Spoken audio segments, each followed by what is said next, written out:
It all started as a joke, or at least, that's what I convinced myself later. It was just me, Jake, Lila, and Ethan. We'd driven out of town for a little escape, hoping the crisp autumn air and the isolation of the woods would help us unwind. The night was colder than usual, the trees standing like silent sentinels in the dark. The forest was so quiet it felt like the whole world was holding its breath. Jake, as always, had a plan. He'd been carrying this old book with him for days, something he found in his grandfather's attic. He'd been talking about it constantly, cryptic rituals, strange symbols, and ancient summoning rites. At first, we thought he was joking, but he looked so serious that it made us curious. "It's real," Jake said, holding the book out for us to see. The pages were yellowed, the ink faded, but the words were still clear. "These are rituals to summon something. I'm not saying it'll work, but we should try." I didn't like it. I didn't want to mess with something I didn't understand. But Ethan's eyes lit up. He was always the first to jump into whatever idea Jake had. "Come on, it'll be fun," he said, practically grinning. Lila rolled her eyes. "You guys are idiots." But when she saw the book, she hesitated. "What the hell, let's get this over with." We went into the woods, far enough from the road where no one could see us. Jake began to trace a large circle on the ground with a piece of charcoal he'd grabbed from the fire. He carefully drew strange, jagged symbols within it, symbols that looked like they came from another world. My stomach churned, but I didn't speak up. "All right, we stand inside the circle," Jake said, his voice suddenly more serious. "We say the words, and we'll see if it works."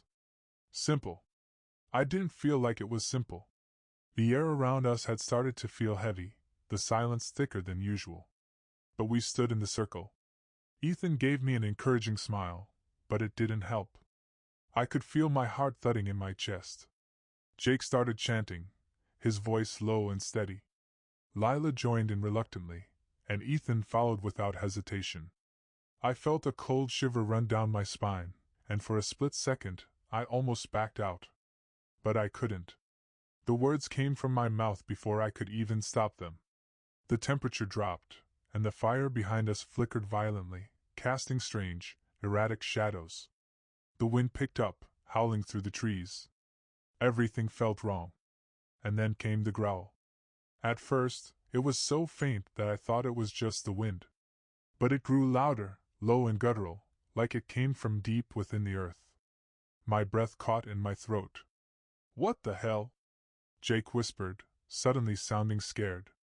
Before anyone could react, the ground trembled. A strange pressure filled the air, thick and oppressive. I heard the rustling of leaves, but they weren't rustling from the wind. Something was moving in the forest, something huge. Then I saw it. A shadow moving between the trees. It was unlike anything I'd ever seen. It was tall, too tall for a man, and its limbs bent in unnatural angles. Its eyes, those eyes, burned with a fiery orange light that I could feel from where I stood. I froze. My mind couldn't process what I was seeing. And then the creature stepped forward. It was monstrous, a twisting, shifting thing that didn't belong in our world. Its glowing eyes locked onto us, and my stomach dropped. It didn't feel like we had summoned it, it felt like it had been waiting for us. It was here because of us. "Run!" Jake screamed, his voice panicked. But we didn't need him to say it. We were already moving, stumbling over each other, racing back toward the clearing. My legs felt like lead, but I didn't dare stop. I glanced back just once. The creature was moving toward us, its limbs stretching impossibly long as it closed the distance. And in that moment, I realized how much we'd screwed up. There was no escaping it. We ran through the trees, crashing into branches, gasping for breath, but I could feel it behind us. The air around me was thick with an unnatural pressure. The creature's growl echoed in the distance, closer now, louder, filling the night with a bone-deep terror. "Faster!" Ethan shouted, pulling me forward, but my legs were weak, and my heart was pounding so hard I could barely think. The ground felt uneven beneath me, the shadows closing in. It was like the forest itself was trying to swallow us whole. Then came the sickening crunch of something breaking, followed by a horrible scream. I didn't have to look back. I knew. It was Jake. The creature had caught him. His scream was cut short, and the night swallowed the sound. Lila screamed too, her voice high and terrified. She kept running, but I could hear the panic in her breath. Ethan, his face pale and frantic, yanked me harder, pushing us forward. "We have to get out of here," he gasped. But I wasn't sure it mattered anymore. The creature was relentless. I could feel its presence closing in, its growls now more like roars shaking the trees around us. My legs were giving out. The creature's steps were heavy, booming behind us. I wanted to stop. I wanted to collapse right there and forget about everything, but I couldn't. It was still out there, and we weren't safe. Finally, the trees began to thin. I saw the faint glow of a distant street lamp, the edge of the woods. We made it. But as I stumbled into the open, breathless and shaking, I dared to look back. The creature's eyes glowed in the distance, but it was waiting. It wasn't done with us. I knew deep down that this was just the beginning. We thought we were safe when we crossed the edge of the forest. But I quickly realized that safety was a lie. The streetlight that flickered ahead, casting a weak glow on the dirt road, felt like a distant illusion. The woods still clung to us, as if the trees themselves were reaching for us, wanting us back. Ethan's grip tightened on my arm, his breath ragged, but even he couldn't hide the fear in his eyes. Lila was beside him, her face pale, mouth pressed into a tight line. She was barely holding it together. I was too, but the terror gnawing at my insides wouldn't let me think straight. I kept glancing over my shoulder, expecting the creature to burst through the tree line, but it never did. Still, I could feel it out there. Its presence was too real, like a weight in the air. It was watching us, waiting for the right moment. "What the hell is that thing?" Lila's voice trembled, though she was trying to hold it together. "How do we stop it?" "We can't," Ethan replied, his voice flat, as if he'd already accepted the truth. "We just need to keep moving." I didn't want to think about it, but I had to. Jake was gone. Just like that. Swallowed whole by that thing. It wasn't just a monster. It was something else. Something that didn't belong to this world. It wasn't hunting us out of hunger. It was hunting us because we had called it. We had summoned it. We walked in silence, the tension between us thickening by the second. The night air felt colder, the streets quieter. As we neared the town, I heard a distant scream. It came from somewhere deep in the forest, and then another, and another. I froze, my heart skipping a beat. "They're starting to take people," Ethan said, barely above a whisper. My stomach churned. We weren't the only ones in danger. It was only a matter of time before the creature left the woods and started hunting the rest of the town. And we had no way of stopping it. We turned a corner, and suddenly, there it was, an old, run-down gas station. The lights were flickering, casting eerie shadows across the pavement.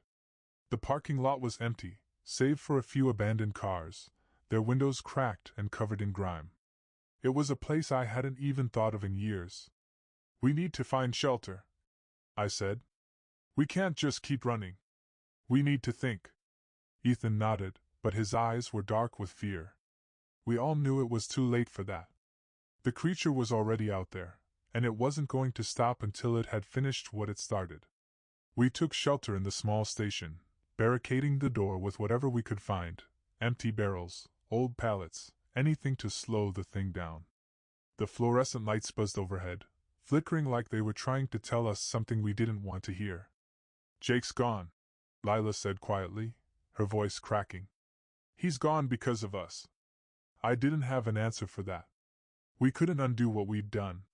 The only thing left now was survival. I wished I could say I didn't blame myself, but I did. We had all played a part in bringing that thing into our world. We sat in the dimly lit room, each of us lost in our own thoughts, the weight of what was happening crashing down on us. Ethan had already started rifling through the drawers, looking for anything that could be useful. I was too exhausted to think.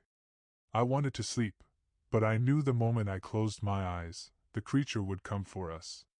Then, just as I thought the night might swallow us whole, the sound came.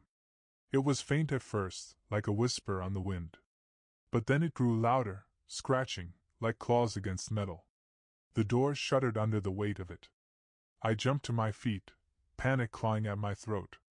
"It's here," Ethan said, his voice tight with fear. The door buckled as the creature slammed into it again, shaking the entire building. My mind raced, my heart pounding in my chest. We didn't have much time. The barricade wouldn't hold much longer. I could already hear the splintering of wood. The thing was too strong, too relentless. Lila's face was a mask of terror. "What do we do now?" she whispered, her voice shaking. "We fight back," Ethan said, grabbing a rusted pipe from the corner. He swung it through the air experimentally. "Are you insane?" I shouted, but the fear in my voice couldn't hide the desperation. "We can't fight that thing. We need to get out of here." Ethan didn't listen. He was already pacing, muttering to himself. "There's gotta be something in here. We can't just wait to die." I watched him, his eyes wild, his movements jerky. He was on the edge, just like all of us. Maybe more. And the thing was still out there, its claws scraping at the door like it was trying to pull it down piece by piece. Then, something else happened. A sound from behind. I spun around, and for a moment I thought my heart stopped. The back door was wide open. And standing in the doorway was the creature. Its eyes, those burning, hateful eyes, locked onto me. It was tall, twisted, its body a mass of shifting shadows. And it wasn't alone. Behind it were others, smaller but just as horrifying. I could see the faint outlines of their forms in the darkness, closing in around us. I didn't know what to do. I couldn't breathe. My brain was screaming at me to run, but my feet wouldn't move. Ethan grabbed me, shaking me hard. "We need to go.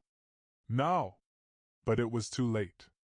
The creature lunged, and in that moment, everything broke loose.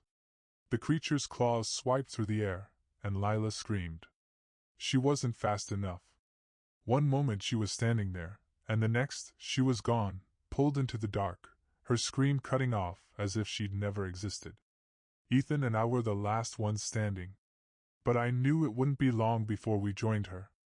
The creature wasn't just hunting us, it was playing with us. And in the end, it was always going to win.